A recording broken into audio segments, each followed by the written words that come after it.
Kronos' army had already surrounded Olympus. Kronos believed Zeus's army was smaller than expected, which made him even more confident in the war. In front of the temple, Kronos chose Oceanus and Tethys among the Titan gods to fight Poseidon. They were husband and wife, gods of the sea and rivers. Kronos thought that defeating Poseidon, the god of the sea, would be possible if Oceanus and his wife Tethys joined forces. However, the problem was that Oceanus did not want to participate in the war. He loved peace like calm water and disobeyed Kronos' command. Eventually, Kronos tied him up in front of many soldiers and told Oceanus that during a war, even a brother and Titan god would be punished under military law if he disobeyed.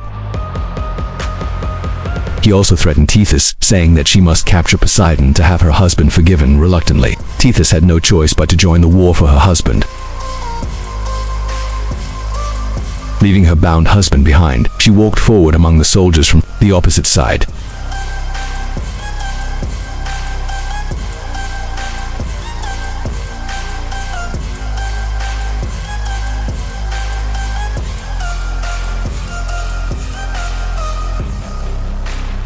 Poseidon, who was waiting for the enemy commander, was stunned to see a woman walking out. She was the mother of Metis, the wife of King Zeus.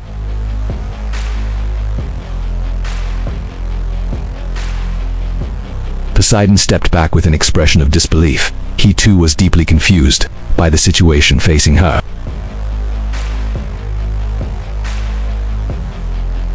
Poseidon respectfully asked Tethys to return. However, for Tethys, the only way to save her husband was to defeat Poseidon in front of Kronos.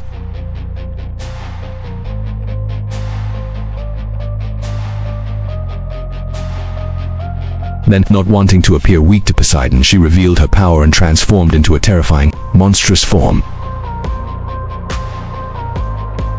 From afar, Hades also watched the battle.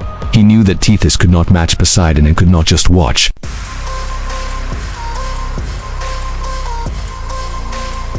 Poseidon, realizing Tethys was forced to fight, tried his best not to use his trident. He decided to wait for an opportunity to knock her out temporarily.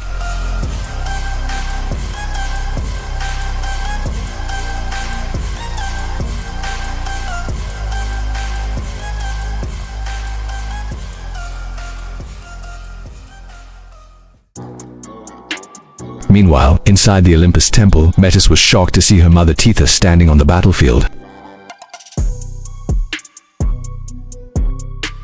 Hera approached Metis and curiously said that Poseidon was fighting a beautiful woman in the battle. Metis sadly told Hera that woman fighting Poseidon on the battlefield is my mother.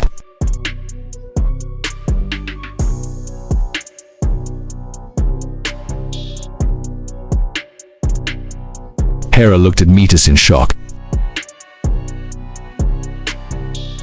Meanwhile, Kronos told us that Tethys would face severe punishment if she failed to capture Poseidon.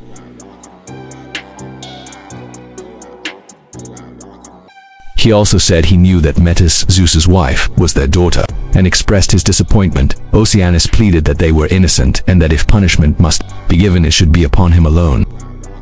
At that moment, Hades suddenly appeared, took Oceanus and disappeared. He brought him to his daughter, Metis, in the Olympus temple.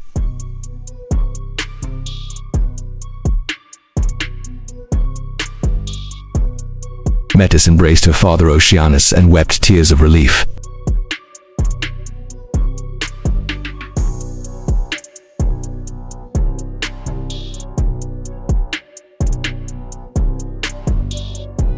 Then Hades went to the fallen Tethys, carried her from the battlefield.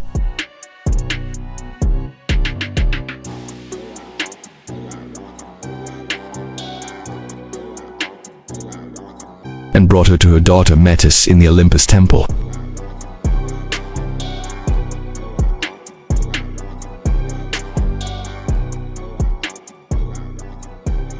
Later, when Poseidon returned to the temple, Tethys expressed her hurt feelings toward him. Meanwhile, in the deep prison of Tartarus, Zeus met the Hecatoncheires with all his strength.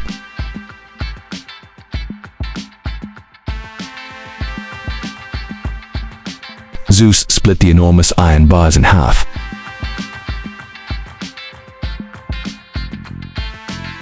He freed them from the prison as well. The Hecatoncheires emerging from the prison were as tall and massive as mountains. The Hecatoncheires said they had no portal to travel with and had a long journey ahead, so they hurried off, saying they would see him on the battlefield. The Cyclopes followed behind them. After freeing his uncles from the underground prison, Zeus used his portal to return to the mortal world.